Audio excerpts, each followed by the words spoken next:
Hi, and welcome to a special episode of the Insights podcast series from Axel. I'm your host, Anand Daniel. On behalf of Axel, wish you all a fantastic 2020. We have a very special episode for you today. In 2019, we had the good fortune of featuring some of the most insightful and successful entrepreneurs, not just from India, but from across the globe in our podcast series.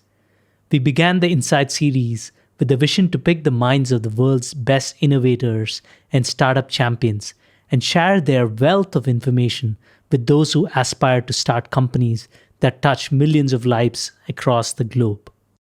In this episode, we decided to do a roundup of the top insights from 2019. Here are our 12 highly recommended insights for founders who are chasing their dreams to build a startup.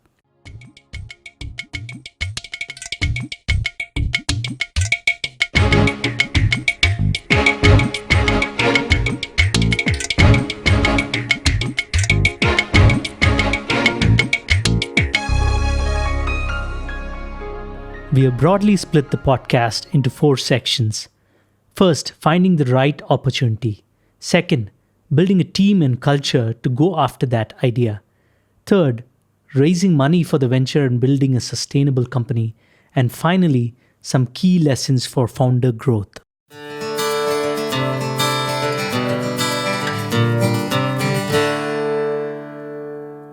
This first section is about finding the right opportunity. Before thinking of a successful business or about living the startup life, that is the bare essential task that every founding team goes through, which is that of finding the right opportunity. This defines the business and gives everyone involved a true sense of purpose. Years later, it is this very opportunity that clearly stands out when someone says, "Here's why we started this." Many founders pick opportunities without thinking deeply about how widespread the problem they are really solving is, and end up picking niche opportunities. Others don't spend enough time studying their customers, and still others spend too much time strategizing and not launching a minimum viable product and learning from the customers. Let's now listen closely as Farid from Sharechat tells us about how they discovered their idea and went about implementing it. Ankush figured out an anomaly in the behavior of people on Facebook groups and WhatsApp groups. That we saw that there was a post on Facebook in a Sachin Tendulkar fan page that I'm making a WhatsApp group of Sachin Tendulkar. Please give me your phone numbers. And below that post, he saw there were some 80,000 people who had shared phone numbers. Mobile numbers. And this was like the eureka moment that why is this happening? Why are people sharing phone numbers on a Facebook group for getting onto a WhatsApp group? Because Facebook should essentially be the place where all Sachin Tendulkar's content should come in that fan club. But people want to move to a WhatsApp group. That means there's something lagging or something missing in the Facebook group which WhatsApp is actually providing. Or it's just comfort, or it's something that WhatsApp has which Facebook doesn't have right now. And with this hypothesis, we took all those phone numbers, put them in our own WhatsApp groups, because we knew nobody could add 80,000 people in a WhatsApp group. But you can do it via code. You can parse all those comments, get all those numbers, put them in your phone book, automatically build those groups and then observe. So we started observe. So we had around 600 WhatsApp groups, like 200 each in the 3 of our phones. And we just started observing what these users were doing. And we had shut down Opinio on the other side. And this is December 2014. We just started observing why people are doing things this way. Why are they on WhatsApp? What are their problems? Why do some people fight on WhatsApp groups? Why people share on WhatsApp groups? What is the brag-worthy proposition in being able to share on WhatsApp groups? And that is where we came with this core idea that, look, people make WhatsApp groups because they want to find content which is most relevant to them. They are not able to search. They are not able to browse because they are on poor internet connections. Their phones do not support heavy websites. Their phones do not have great memory cards. These people also don't know English beyond 25 words at max. The vocabulary is very, very limited.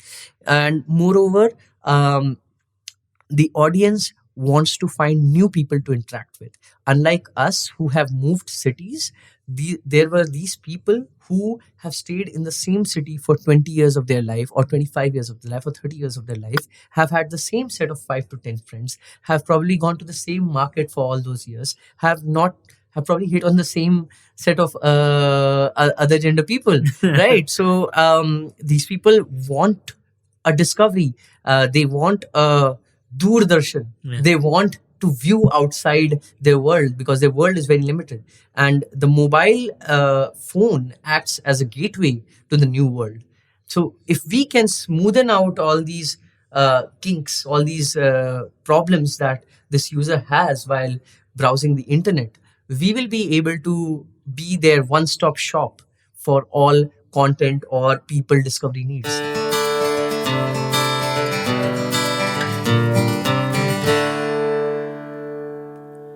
Can you measure the success of a startup idea?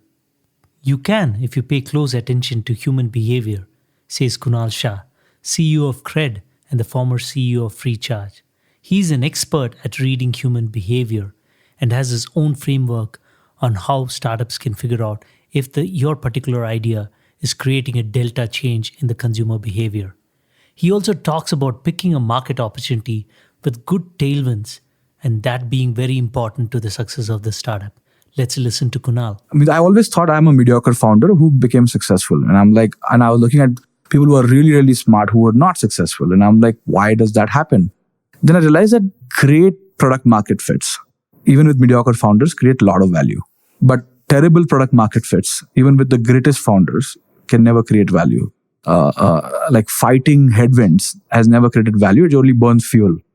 So how do you kind of constantly find tailwinds was a quest that I was into. And I came up with a framework to be able to predict success of a startup, right? And I think it was more to help the founders understand how things work. And I mean, the insights actually came from biology, right? Like when does a species wipes out other species when they are in a limited land? And what is the dynamics of that? And there's a lot of research on that on the Galapagos Island, where they observed that the monitor lizards of a certain type, when they came to, and when the islands merged, this A type, which was built with less resources, when the islands merged, and they just wiped out the other lizards from resources because they could multiply faster. So if you think companies are also like species, and you are constantly fighting for the resources that are existing, even though wealth is not zero sum, but you can suck a lot more wealth. So I realized that there is a framework, and that to me was most interesting, is that humans are the only species which can claim that there was nothing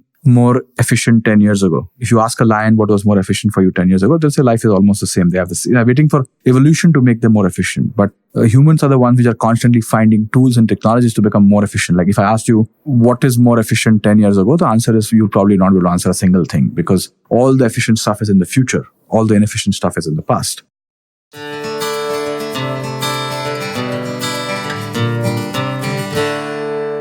Next, let's listen to Ritesh Arora, co-founder and CEO of Browserstack, a leading global SaaS company. Ritesh brings in a different perspective when he says, think global from the very beginning. There are many Indian startups now looking to go global, both on the B2B and B2C sides. Thinking global is an important skill to develop as a founder and expands the opportunity set greatly for the startup you're founding. Let's hear from Ritesh on this topic. I think the global thing needs to start from the beginning itself. I remember even in our college, we used to like think global and act global. So we used to contribute to like Firefox developer tools, right? Like open source to all the open source community. Yeah. Like we were one of the first adopters of Ruby on Rails in India. That happened in back 2005. We had a global Ruby on Rails blog, which actually became one of the most popular blogs of Ruby on Rails. So everything we did and everyone we interacted with was all global. We read all the blogs, forums, interacted, which was all the global developer community. I think that led to our seeds of always thinking global and not really thinking about India as the only market. And even when we launched Browserstack, we were very clear. We are actually going to, we're solving a problem of a real user. It doesn't matter where that person sits. And we never really thought about that we have to do only something in India itself.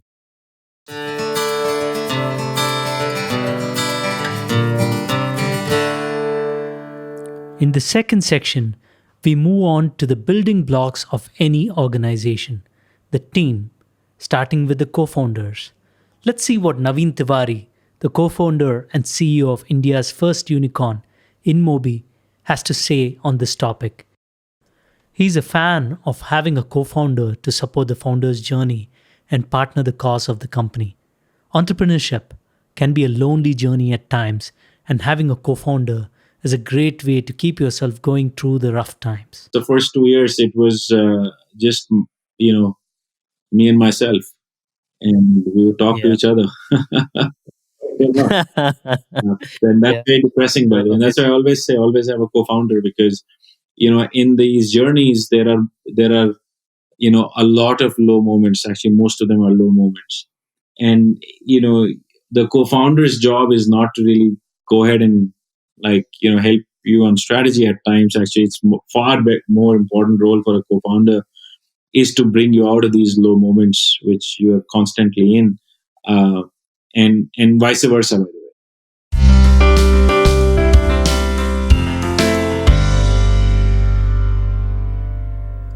Next, let's listen to Benny Bansal, co-founder of Flipkart, who takes us through the importance of the team for scaling the company. He talks of the importance of letting go and trusting the right people to take over key tasks that you've been managing as a founder. I feel this is an important section for founders because many founders find it difficult to let go. What Benny Bansal is going to be talking about.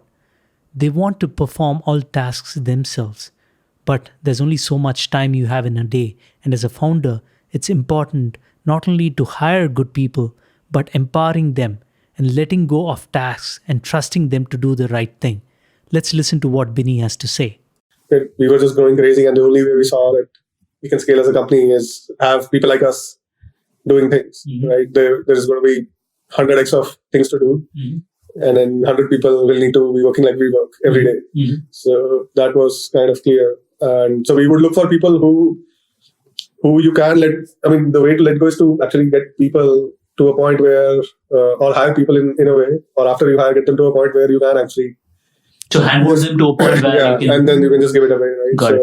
So was it difficult to give it away early days, or it came naturally to the two of you? Or I think it depends on who you're giving it to and where that person is. How much trust do you have? So I think it was completely based on that. For example, with Sujit, within a week of his coming in, he had clearly understood what we were doing, and he was thinking of ideas which we had never thought before.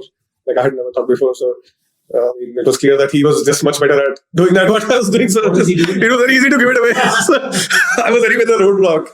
So working with vendors, bringing them on board, convincing them, getting better margins, getting working capital terms, all those things. He had done it before, or he just picked it up? Better at it. Okay, got it. So I think one is you have to get people who you can give it to, right? And once you see that they're better at it, you do go on something else which you are going to add value.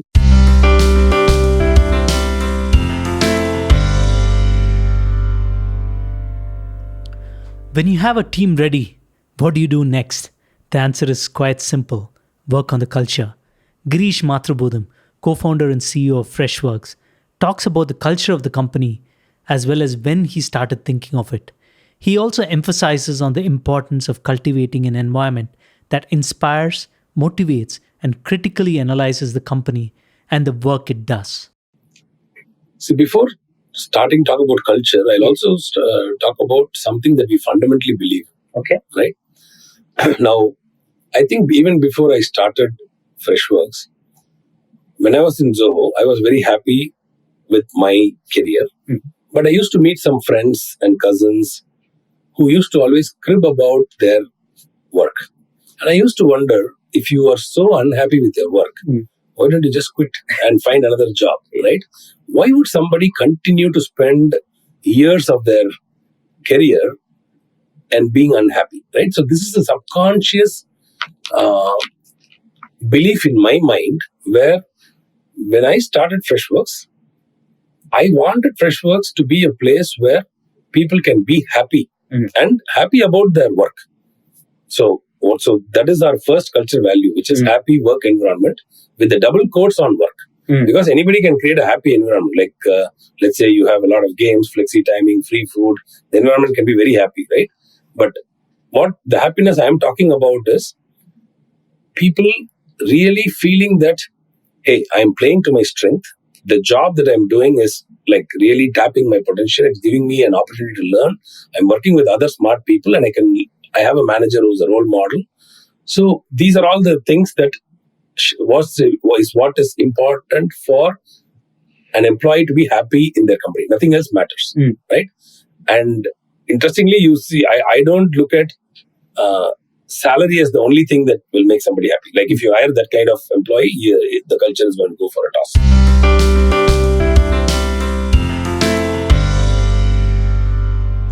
Moving on to section 3, we'll be talking here about raising money for the venture and building a sustainable company. With a vision that is boundless comes a need to find the right support, and this is where finding the right investor will really help a startup. But fundraising can be a daunting task for the first-time founders and might end up taking some amount of time. This is where meeting investors before fundraising becomes an essential element. Here's Harsh Jain, CEO and co-founder of Dream11, on the topic. I took 2.5 years to raise our Series A. Because of the regulatory issues. Regulatory issues, correct. Yeah. No, but also the business. Yeah. You know, when you go and pitch, I've got so many people playing, and then a VC asks, okay, what's your contribution margin? What's your gross margin? And you show this dumb face like, you've never heard of these words before. Yeah. I think we had about over 150 no's before our first yes. Yeah. But each one of those no's is critical. We founders also go and start pitching when you're ready to ask for money. I think that's the worst thing. You have to meet VCs 6 months before you want to raise money. Or maybe even a year before you want to raise money. And you should go to VCs and tell them, I'm not looking to raise money, right? But give feedback. Yeah, here's what you're doing, because that takes the pressure off the meeting. Otherwise, the meeting is like, a decision you're trying to make. Yeah. If you're coming in and saying, I don't want to raise money, but I want to open a relationship, start a relation and start a rapport with you, give me honest, open feedback. They will be able to tear down your business, and you will also take that advice. But when you're pitching, you're basically selling. So you can't allow someone to break down your business completely and make you seem like you don't know what you're doing, right? So you're always defending. In a open meeting, you're just like, bring it, right? Tell me everything that's wrong with the business, and you will be able to show VC's progress every quarter, right? Hey, you told me last quarter to do these things. I tried this, and this is where we are. As long as you build that journey with a VC, they are much more vested to then look at funding. We have so far talked about the opportunity, building the right team to go after the opportunity, and raising funds for the company. In the next section, we're going to discuss sustainable scaling. It is super important to build a company that can scale sustainably. And for this to happen, it is important to figure out a business model with good unit level economics. Let's hear from Deep Kalra, founder and group CEO of Make My Trip, a publicly traded company, talk about the importance of unit economics and how it is critical for sustainable scaling. We were very clear that we had to, on a variable cost basis, we had to recover all costs. Okay. So when we talk about unit economics now, I really think that's an important lesson where whatever you do, irrespective of the kind of business, you should not be losing money on a variable cost basis. So just to explain that further, not for your benefit because you know this, but many folks out there, your fixed costs can be amortized, and therefore as you get scale, you can get that going. And your fixed costs can even be a degree of branding, but if you're giving discounts or this is your cost of goods on anything sold, then you must take that into account, whatever business you're in.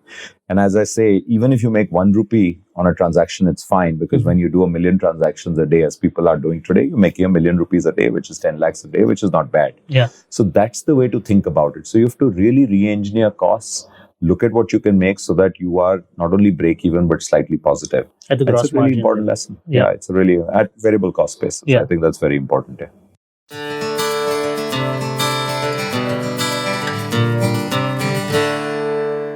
moving on to the final section of the podcast on founder growth. With a vibrant culture in place and a definitive objective and team that focuses on building to scale, we come to a more internal journey of founder growth. Shraddha Sharma, founder and CEO of Your Story, has to be the perfect spokesperson for this. She talks about the founder growth journey being more internal and the need to back yourself as a founder. Entrepreneurship is a journey of patience and perseverance. Let's listen to Shraddha talk about her journey. I chose to be the heroine of my story. I chose not to be the victim of my story, because I could be a victim and I could be a victim throughout. But I chose that everything which came as a block stone on, thrown on me, I made use of every stone. And second is I was very clear on in my dreams. While I had crazy dreams, I knew that my business is not going to be an overnight success. I knew it's going to be time. It will require patience. So those reality checks were there. I was not expecting to be a unicorn or a billionaire or make huge money, because I know that even I have lots of money, what will I do? Because my biggest joy comes from this. I was also very clear that I don't have, and the biggest journey, if you say in the last 10 years, has been more internal, and it's a mind journey. And coming to terms with your own self, your own drive. We think we know what we want, but it keeps on changing. And second thing, you have to really, really internally reflect very deeply to understand what do you want. Yeah. And if you ask me, it has taken me a long time to realize that what I really, really want and what gives me high is to be able to, deeply connect and give an impact. And then today I'm unapologetically, shamelessly doing that.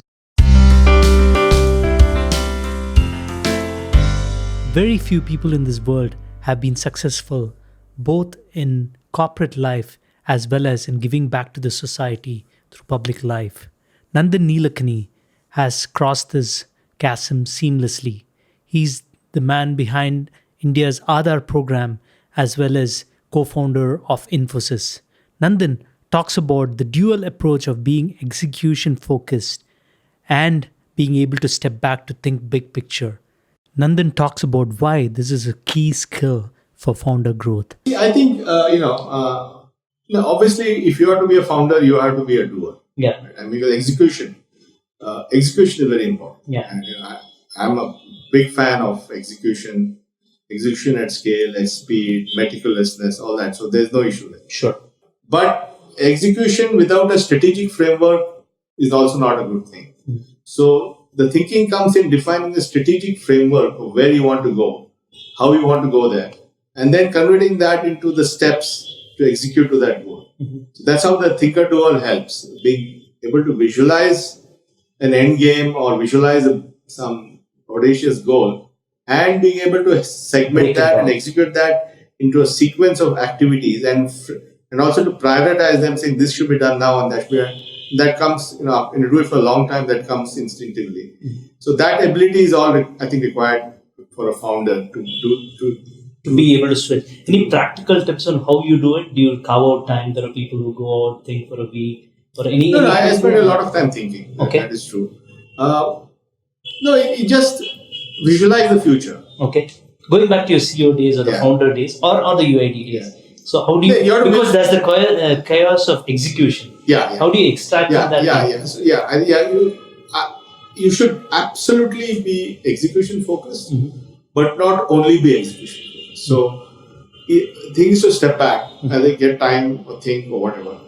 But also always think about what is the end game look like. Where do I want to be?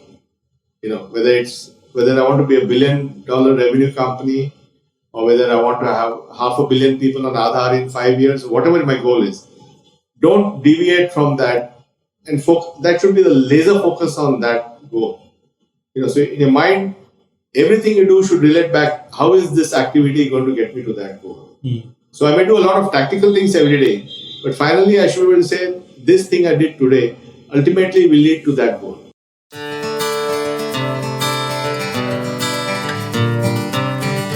Apart from being competent and capable, the founder must also have irreplaceable perseverance.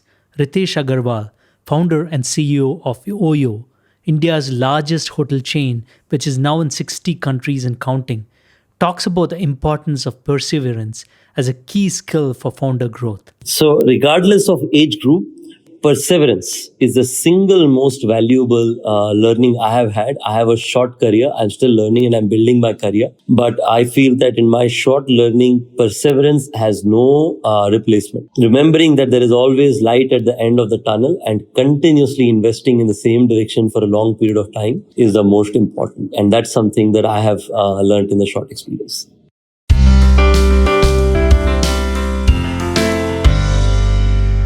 Now, coming to the final section on family life. It is often said the journey of an entrepreneur is one that needs to be traveled alone. Long hours and a single-minded focus are key for an entrepreneur's success. How then can a founder balance his family life? How can he ensure that his mission is not at the expense of the happiness of his loved ones?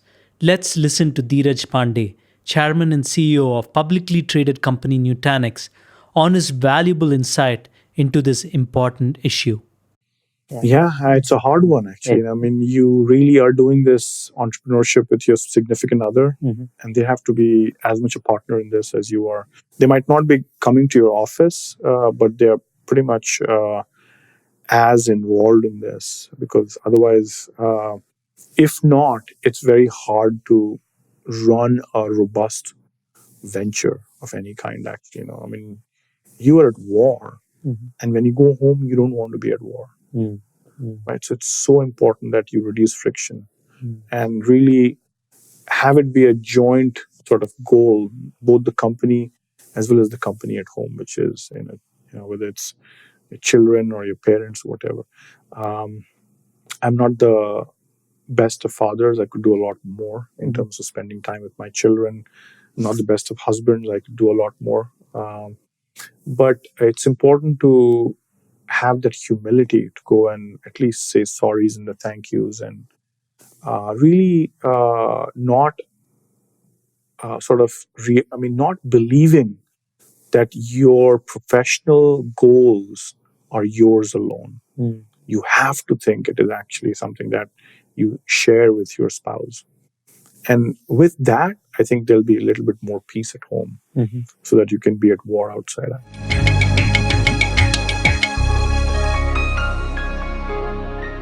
That brings us to the end of this special episode.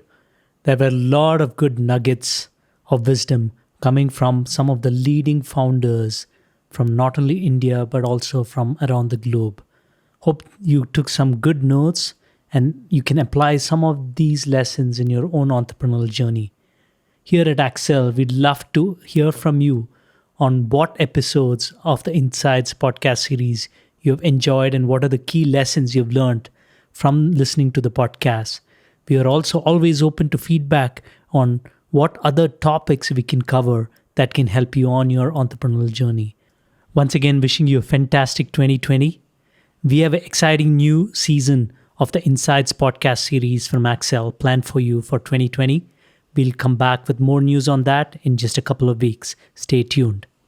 In the meantime, we look forward to hearing from you at Accel_India on Twitter, and you can find more podcasts from the series at insightspodcast.in.